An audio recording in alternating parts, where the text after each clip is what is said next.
आपके साथ आयुषी ओझा आप सभी दर्शकों का अन्नदाता कार्यक्रम में स्वागत करती हूँ। हमारे देश का किसान जन का पोषक है, वह श्रम का देवता है, अन्नदाता है, उसमें ही भारत की आत्मा निवास करती है। ऐसे ही किसानों की प्रगति के लिए हम खेती बाड़ी से जुड़ी हुई बहुत सी नई लाभकारी जानकारियां हर रोज सुबह लेकर आते हैं। तो चलिए कार्यक्रम शुरू करने से पहले देखते हैं क्या है आज के अन्नदाता में। कम एरिया में तरबूज की खेती से लिया किसान ने अच्छा उत्पादन। अधिक फल उत्पादन के लिए करें नए फलदार बागों में जरूरी कार्य।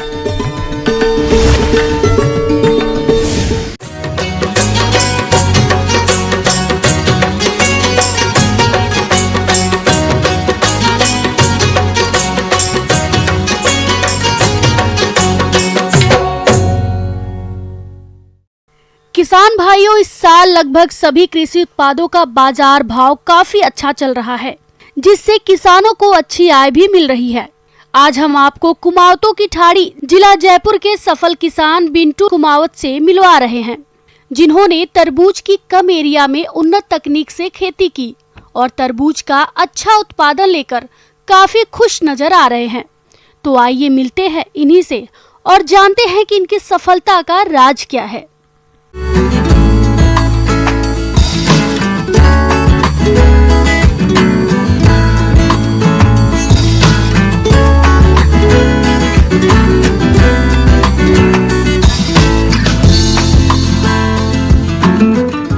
मेरा नाम बिंटू कुमावत है, जयपुर का रहने वाला मैं एक किसान हूँ। और यहाँ मैंने देखा था कि फसल की मैंने सब्जी टमाटर तो ऐसे कुछ भी बाया, लेकिन उसमें पैदा नहीं हुई 2-3 साल के अंदर, वो लॉकडाउन की वजह से, और भाव भी नहीं मिले। फिर मैंने सोचा कि मतीरों की खेती करें एक बार तरबूज की, तो फिर तरबूज की खेती की मैंने।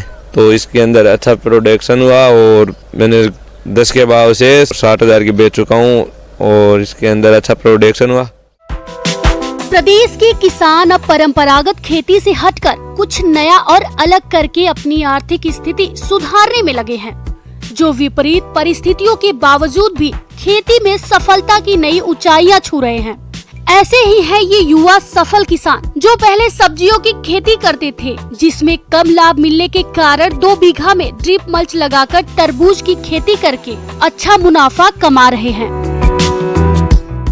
फिर मैंने बेड बनाए और इसमें गोबर वाला खाद डाला, बेड बनाए और फिर मल्चिंग बिछाई नलकी लगाकर।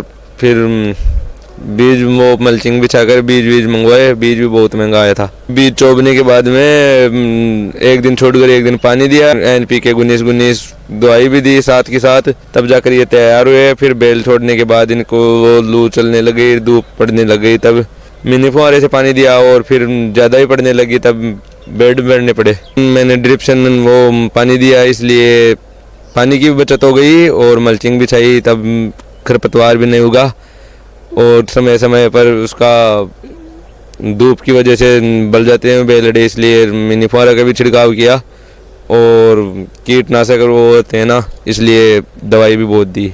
फिर 4-5 किलो के तरबूज होने लगे और पकने लगे, तब मैंने तुड़ाई स्टार्ट कर दी इसकी। तो 60 कुंटल तो मैंने तोड़कर बेच दिया और यहीं पर मैंने गाड़ी भरी थी, लेकिन वो लेने के लिए यहीं आया था 10 रुपये किलो में।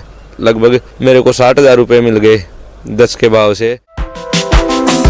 इस किसान भाई को इसके बाद तरबूज का 15 क्विंटल उत्पादन और मिल गया। इस प्रकार इनका कुल उत्पादन 75 क्विंटल हो गया, जिससे इन्हें 10 रुपए प्रति किलो के हिसाब से बेचने पर 75,000 रुपए की आमदनी हुई। और इनकी तरबूज में लगी लागत, जैसे खेत की तैयारी से लेकर बीज, ड्रिप मल्च, खाद, उर्वरक, बुआई, सिंचाई, कीटनाशक दवाओं और तुड़ाई पर कुल खर्चा 25,000 रुपए हुआ।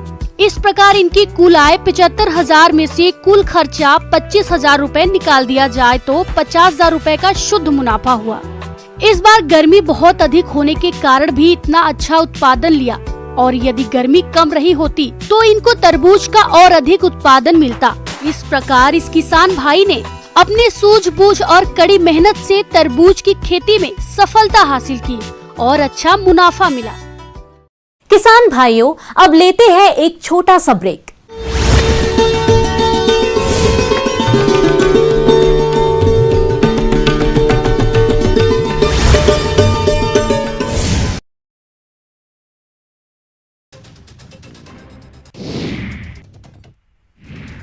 कैबिनेट की प्रेस कॉन्फ्रेंस को संबोधित करते हुए केंद्रीय मंत्री अनुराग ठाकुर ने कहा कि 2014 से पहले 1 से 2 फसलों पर खरीद होती थी। प्रधानमंत्री नरेंद्र मोदी की सरकार आने के बाद बाकी फसलों को भी इसमें जोड़ा गया और किसानों की आय भी बढ़ी है। अनुराग ठाकुर ने कहा 2022-23 के खरीफ बिक्री के सीजन के लिए 14 फसलों की एमएसपी तय की गई है।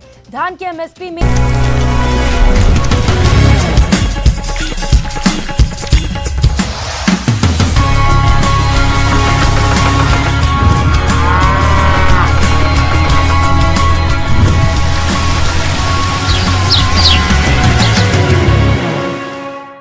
ब्रेक के बाद आप सभी दर्शकों का अन्नदाता में स्वागत है।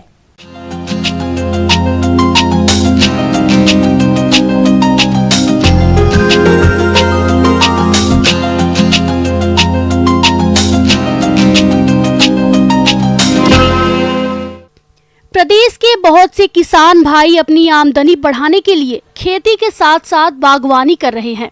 इसी लाभ को देखते हुए जिन किसान भाइयों ने फलों के नए बाग लगा रखे हैं, वे इस समय कौन कौन से कार्यों को करें जिससे पौधों की अच्छी बढ़वार हो सके और आगे चलकर इन बागों से अधिक फलों का उत्पादन मिल सके, इस बारे में जानकारी दे रहे हैं बागवानी विशेषज्ञ डॉक्टर AK तिवारी।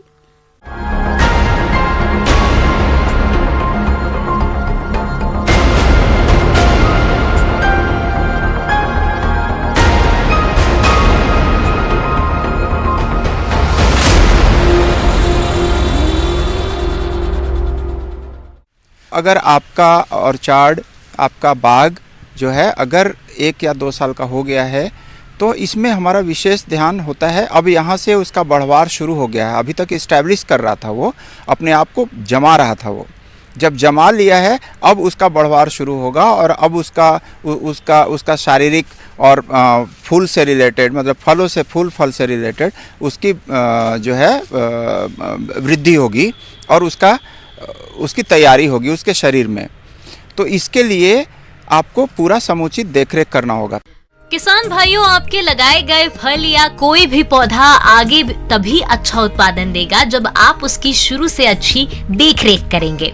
आमतौर पर देखा गया है कि किसान पौधे लगाते हैं और पौधे सूख जाते हैं या बहुत कम ही पौधे लग पाते हैं, और ऐसा तब होता है जब पौधों को सही पोषण नहीं दिया जाता है, ठीक से उसकी देखरेख नहीं की जाती है। इसलिए आप जो भी पौधा लगाएं उसकी जरूरत के हिसाब से केयर जरूर करें। पहली जो बात होती है वो होती है खाद देना।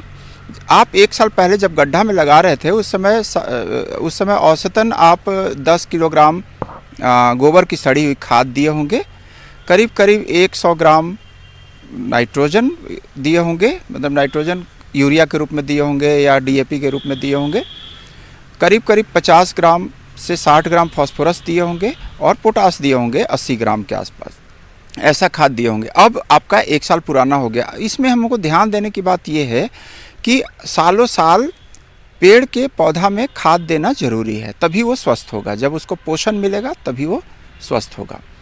तो अब हम क्या करते हैं, हम जो पौधा आपका तैयार है वो तना से करीब आधा फीट दूर, 1 साल का पौधा मान के चल रहे हैं या 1.5 साल का पौधा मान के चल रहे हैं, और करीब आधा फीट से 1 फीट की गहराई लिए हुए होगा, वो रिंग होगा। अब उसमें 1 साल का अगर पौधा है तो आप 10 किलोग्राम गोबर की सड़ी हुई खाद, बढ़िया से इंश्योर कर लीजिए, 10 किलोग्राम गोबर की सड़ी हुई खाद, करीब 100 ग्राम नाइट्रोजन और करीब 60 ग्राम फास्फोरस, ऐसे ही करीब 90 ग्राम पोटास का खाद लेना होगा। 100 ग्राम नाइट्रोजन के लिए लगभग 200 ग्राम यूरिया, 60 ग्राम फास्फोरस के लिए 350 से 380 ग्राम सिंगल सुपर फॉस्फेट और 40 ग्राम पोटाश के लिए 150 ग्राम MOP देने की जरूरत होती है। दूसरे वर्ष इसी मात्रा को दोगुनी कर दें और आगे जैसे जैसे पौधों की उम्र बढ़ेगी पोषक तत्वों की मात्रा बढ़ती जाएगी। और उस जो गड्ढा आप किए हैं आधा फीट चौड़ा और आधा से 1 फीट गहरा, उस रिंग में आपको खाद डाल देना है। ये कब डालेंगे? ये डालेंगे आप अभी चूँकि 1-1.5 साल का ही है, फूल नहीं लग रहा है पौधे में, इसलिए आप मई जून में पानी की उपलब्धता है तो कर सकते हैं, और नहीं तो फिर चले जाइए उधर बरसात के ठीक बाद, अगस्त से लेकर के नवंबर तक, उस समय आप करेंगे। तो ये गोबर की उसका पोषण की बात हो गई, तो पौधा स्वस्थ होगा। बीच बीच में पानी देते रहें। गर्मी में गर्मी ज़्यादा होगी, मिट्टी भी आपकी सूख जाएगी और पौधे में पानी की कमी भी हो जाएगी, क्योंकि वातावरण में नमी कम होती है, उस समय हवा में भी नमी कम होती है। तो आपका जो आपकी जो ट्रांसपिरेशनल रेट है वो बढ़ जाता है, तो पानी का, शरीर से पानी का लॉस ज़्यादा होता है, तो उसकी भरपाई होना सुनिश्चित करना चाहिए। तो इसके लिए हम कहते हैं कि अगर आपके पास टपक सिंचाई व्यवस्था है तो टपक सिंचाई से सुनिश्चित करें कि कम से कम 5-6 दिन में एक बार उसकी सिंचाई हो जाए। और अगर आपके पास टपक सिंचाई की व्यवस्था नहीं है, आप सामान्य तौर पर पानी देना चाहते हैं, तो भी आपको 1 सप्ताह में एक बार पानी देना सुनिश्चित करेंगे, तो पौधे को पानी की मतलब कमी नहीं होगी। ये सुनिश्चित कर लें कि गर्मी के बाद बरसात आने वाला होता है, तो उस समय फिर खरपतवार, घास पात वगैरह बहुत ज़्यादा होने लग जाते हैं। तो पहले ही आप गर्मी में ही जो आपका बाग है उसकी जुताई वगैरह ठीक से करके छोड़ दें, तो इससे जो घास पात होंगे या कीटाणु, विषाणु, जीवाणु होंगे जो रोग पैदा करते हैं, तो वो मिट्टी जो अगर वो जोती हुई रहेगी तो निश्चित रूप से वो या तो नीचे चले जाएंगे या मर जाएंगे, या उनके अंडे भी नष्ट हो जाएंगे या नीचे चले जाएंगे, मतलब हानि कम कर पाएंगे वो। अब बात आती है कि आप खाद दे दिए, बरसात में अभी 1-1.5 साल का आपका पौधा है, तो कीड़े वगैरह लगने की संभावना होती है। तो उस समय हम ये नहीं कहते कि आप बिल्कुल रसायन दीजिए, इमिडाक्लोप्रिड और ये वो उतनी ज़रूरत नहीं है। अगर आप 15 दिन के अंतराल पे बरसात शुरू होते ही खरपतवार नियंत्रण आप कर लिए, बरसात शुरू होते ही अगर आप कीड़ा मारने की दवा, या जिससे रोग नहीं लगे, रोग कीड़े से भी आते हैं, तो रोग नहीं लगे, कीड़े नहीं आएंगे तो रोग भी कम लगेगा, तो रोग नहीं लगे इसके लिए हम दवा देते हैं। तो दवा में हम रासायनिक दवा का हम इस्तेमाल कम से कम करना चाहते हैं फलों में, तो इसके लिए नीम वगैरह से बनी हुई बहुत दवाइयाँ आ रही है बाज़ार में, जैसा नीमिसाइड, नीमाक्लोर, ऐसे करके दवाइयाँ आ रही हैं। तो वो दवाई करीब 3 मिलीलीटर प्रति लीटर पानी के हिसाब से, 3 से 5, आप 3 ही लीजिए, अभी बच्चा है पौधा, तो 3 मिलीलीटर प्रति लीटर पानी के हिसाब से आप उसको घोल लीजिए, और हर 15 दिन के अंतराल पे उसका छिड़काव करते रहिए, तो इसमें कीड़े नहीं लगेंगी, बीमारियां नहीं लगेंगी। ये आप सुनिश्चित कर लें तो निश्चित रूप से आपका भविष्य उज्ज्वल है, पौधे का भविष्य उज्ज्वल है। अगर पौधे का भविष्य उज्ज्वल है तो हमारी आमदनी भी अच्छी होगी, ये सुनिश्चित हो। आगे और भी है खेती बाड़ी से जुड़ी हुई बहुत सी रोचक जानकारियां। यहां रुकेंगे एक और ब्रेक के लिए। ब्रेक के बाद एक बार फिर से आप सभी दर्शकों का अन्नदाता कार्यक्रम में स्वागत है।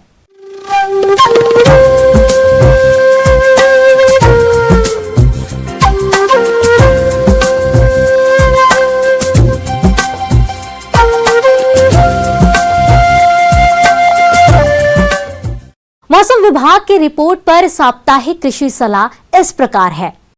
ग्रामीण कृषि मौसम सेवा कृषि अनुसंधान केंद्र स्वामी केशवानंद राजस्थान कृषि विश्वविद्यालय बीकानेर द्वारा भेजे गए मौसम पूर्वानुमान रिपोर्ट के आधार पर जिला बीकानेर और इससे लगे जिलों के किसान भाइयों को सलाह दी जाती है कि आने वाले दिनों में दिन और रात के तापमान में कमी होने, कम अपेक्षित आर्द्रता के साथ तेज गति की हवाएं चलने और आसमान साफ रहने के साथ वर्षा नहीं होने की संभावना है। आने वाले 3 दिनों के दौरान अधिकतम तापमान 41 से 42 डिग्री सेल्सियस रहने की संभावना है और न्यूनतम तापमान 27 से 28 डिग्री सेल्सियस रहने की संभावना है। ऐसे में इन क्षेत्रों के किसान भाइयों को सलाह दी जाती है कि ग्रीष्मकालीन कुष्मांड कुल की सब्जियों और तरबूज और खरबूज के फलों की तुड़ाई फलों के पकने पर ही करें। फल के पास के डंठल का सूखना, बजाने पर डल आवाज आना, फल के रंग में परिवर्तन होना फलों के पकने के संकेत हैं। पानी देने के तुरंत बाद यानी 12 से 24 घंटे के अंदर कच्चे फल ना तोड़ें, क्योंकि कच्चे फल तोड़ने के बाद में पकते नहीं हैं। अनाज का भंडारण 8% या इससे कम नमी पर करें। पुराने वारदाने को धूप में सुखाकर काम में लें। ध्यान रहे गोदाम में कहीं भी दरार न हो। गोदाम को 3 ग्राम सल्फास प्रति 200 घन फुट की दर से धूमित कर वायु रोधित कर बंद कर दें। गोदाम को चूहे से सुरक्षित रखें। हरा चारा उत्पादन के लिए ज्वार या बाजरा की ग्वार के साथ मिलाकर बुआई करें। ज्वार की बुआई के लिए 10 किलोग्राम, बाजरा के लिए 3 किलोग्राम और ग्वार के लिए 10 किलोग्राम बीज प्रति बीघा की दर से बोएं। इस हेतु ज्वार की राजचरी 1, राजचरी 2, एमपी चरी, SSG 59-3, MSFH 3, MSFH 4 और हरा सोना तथा बाजरा के लिए राज बाजरा चरी 2 को 8, अविका बाजरा चरी 19 और ज्वाइंट बाजरा और ग्वार के लिए RGC 986, बुंदेल ग्वार 1, बुंदेल ग्वार 2, बुंदेल ग्वार 3 प्रचलित किस्म बोएं। ज्वार में जहां कहीं भी पीलापन दिखे 0.5% फेरस सल्फेट का 0.1% साइट्रिक एसिड के साथ छिड़काव करें। अप्रैल में बिजाई की गई ज्वार में जहरीला पदार्थ धुरिन हो सकता है जो पशुओं के लिए हानिकारक है। अतः 2 से 3 पानी लगाने या अच्छी वर्षा के तुरंत बाद ही पशुओं को खिलाने के लिए काटें। पशुओं में पशु चिकित्सक की सलाह से ब्लैक क्वार्टर और गलघोटू रोग से बचाव के लिए टीके अवश्य लगवाएं और पेट के कीड़ों के लिए समय समय पर दवाई देते रहें। आने वाले दिनों में गर्म हवाएं चलने की संभावना है। पशुओं को प्रचुर मात्रा में पानी पिलाएं एवं उन्हें सुरक्षित स्थान पर रखें। पशुओं को संतुलित आहार के साथ साथ खनिज मिश्रण भी प्रतिदिन खिलाएं।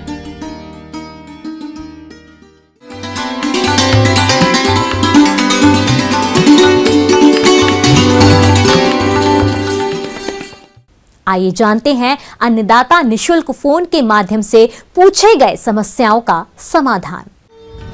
अन्नदाता निशुल्क फोन संपर्क सेवा के माध्यम से पूछे गए प्रश्नों में से आज हमने जिस प्रश्न को कार्यक्रम में शामिल किया है उसे पूछा है ग्राम लेसवा, जिला अजमेर के कृषक सदानंद ने।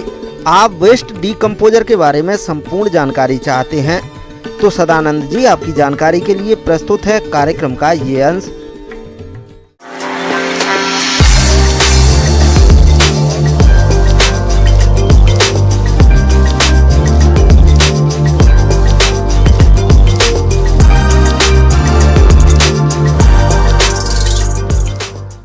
राम राम किसान बंधुओं, जिस तरह से आप देख रहे हैं किसान बंधुओं की जैविक खेती का प्रचलन जो है तेजी से बढ़ रहा है। इसका कारण ये है कि जोत का जो दायरा जो है कम होता जा रहा है। हर किसान के पास जोत की जमीन कम होती जा रही है।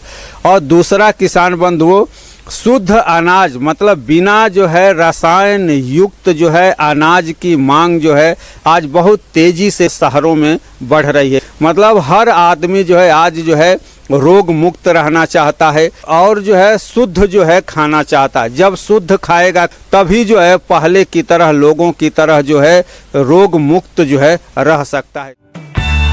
डिकम्पोजर संवर्धन घोल कैसे तैयार करें? डिकम्पोजर घोल बनाने की विधि बहुत सरल है जिसको किसान अपने खेत पर आसानी से तैयार कर सकते हैं, जो कि बहुत ही कम लागत में तैयार हो जाता है। डिकम्पोजर घोल तैयार करने के लिए सबसे पहले हम 2 किलो गुड़ लेकर 200 लीटर क्षमता वाले प्लास्टिक के ड्रम में पानी और 1 बोतल वेस्ट डिकम्पोजर जो कि 30 ग्राम की होती है की आवश्यकता होती है। ध्यान देने वाली बात है कि इसे छायादार स्थान पर ही रखते हैं या तैयार करते हैं। जैविक उत्पाद का जो है उपयोग करके अपनी जमीन की उर्वरा शक्ति को आप बढ़ा सकते हैं। तो आज आप ये अपन सीखेंगे किसान बंधुओं कि हम जो है जैविक खेती में वेस्ट डिकम्पोजर कैसे बनाएं। इसको आपको कुछ नहीं करना है, आपको केवल 200 लीटर का एक ड्रम लेना है। उसमें आप जो है 200 लीटर आपको पानी लेना है। उसके बाद उस 200 लीटर पानी में आप 2 किलो गुड़ डाल दीजिए। गुड़ को थोड़ा सा बाहर ही घोल करके आप उसको 200 लीटर पानी में आप मिला दीजिए और वेस्ट डिकम्पोजर डालने के बाद उसको आप 3 से 4 दिन तक घड़ी के दिशा में और घड़ी के विपरीत दिशा में आप उसको घुमा दीजिए, क्लॉकवाइज एंटी क्लॉकवाइज आप उसको घुमा दीजिए। तो आप शुरू के दिनों में आपको थोड़ा झाग आएगा ड्रम के अंदर, उसके बाद वो झाग बंद हो जाएगा। 4 दिन बाद पानी जो एकदम सफ़ेद सफ़ेद सा हो जाएगा, खट्टी छाछ की तरह। इसका मतलब कि वो आपका जो है वेस्ट डिकम्पोजर तैयार हो गया। वेस्ट डिकम्पोजर खेत में कैसे उपयोग करें? किसान वेस्ट डिकम्पोजर घोल का 1000 लीटर प्रति एकड़ के हिसाब से सिंचाई जल के साथ उपयोग कर सकते हैं। बूंद बूंद सिंचाई पद्धति में 200 लीटर घोल प्रति एकड़ प्रयोग में लाया जाता है। डिकम्पोजर द्वारा बीजोपचार कर फसलों को कई प्रकार की बीज जनित बीमारियों से भी बचाया जा सकता है। वेस्ट डी के तैयार घोल को फसलों में पर्णीय छिड़काव के रूप में भी काम में ले सकते हैं, जो कि कई प्रकार की बीमारियों से पौधों की सुरक्षा करता है। वेस्ट डिकम्पोजर के तैयार घोल फसल की कटाई के बाद खेत में बचे डंठल व अन्य अवशेषों पर छिड़काव कर सकते हैं, जिससे कि वे जल्दी सड़ जाते हैं और भूमि की उर्वरता को बढ़ाते हैं। वेस्ट डिकम्पोजर का उपयोग कंपोस्ट खाद बनाने में भी किया जाता है। इस प्रकार हम ये कह सकते हैं कि वेस्ट डिकम्पोजर एक जैविक हथियार है जो फसलों की कीट व बीमारियों से सुरक्षा करेगा और हर प्रकार से पोषण प्रदान करेगा। इससे किसानों का रसायनों पर होने वाला खर्च कम होगा और आमदनी भी बढ़ेगी। साथ ही उत्पाद की गुणवत्ता में भी सुधार आएगा। वेस्ट डिकम्पोजर से आप जिस तरह से गोबर की खाद को भी आप जल्दी से जो है सड़ा सकते हैं। जिस तरह से आप जो आपके जानवरों का गोबर हो रहा है, तो आप क्या कीजिए, उस गोबर को जो है आप 2 से 2.5 फुट जो है ऊंचा आप जो है छाए में उस गोबर को रखिए, ताजा गोबर को, और उसमें क्या कीजिए कि आप जो है उसमें होल बना करके 1-1, 2-2 लीटर जो है वेस्ट डिकम्पोजर उसमें छेद बना करके आप उसके अंदर डाल दीजिए। और उसके बाद उसको आप थोड़ा सा पानी से थोड़ा सा गीला कर दीजिए। तो ये क्या होगा किसान बंधुओं कि ये आपका 45 से 50 दिन में जो आपका ताज़ा गोबर है वो वेस्ट डिकम्पोजर उसको सड़ा करके एकदम सड़ी गोबर की खाद बना देगा। इससे आपकी ज़मीन की जो है उपजाऊ क्षमता भी बढ़ जाएगी। तो ये वेस्ट डिकम्पोजर का बहुत अच्छा जो है आप उपयोग कर सकते हैं।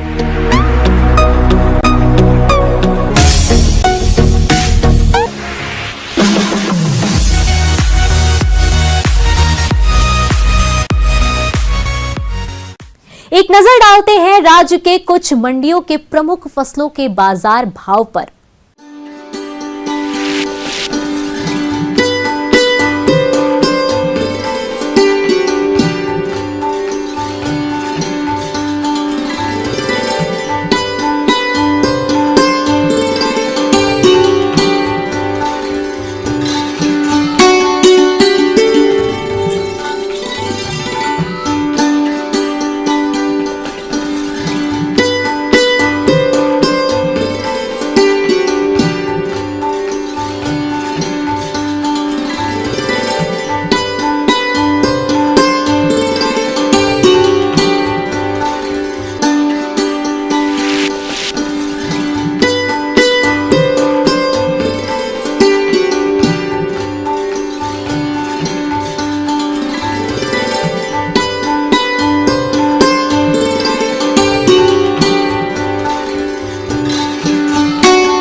किसान भाइयों, कृषि संबंधित समस्या और सुझावों के लिए आप हमें इस पते पर संपर्क कर सकते हैं। प्रोड्यूसर अन्नदाता, news 18 Rajasthan, Ramoji film city, Hyderabad 501512। साथ ही आप हमें ईमेल भी कर सकते हैं। हमारा ईमेल है p18annadatarajasthan@nw18.com।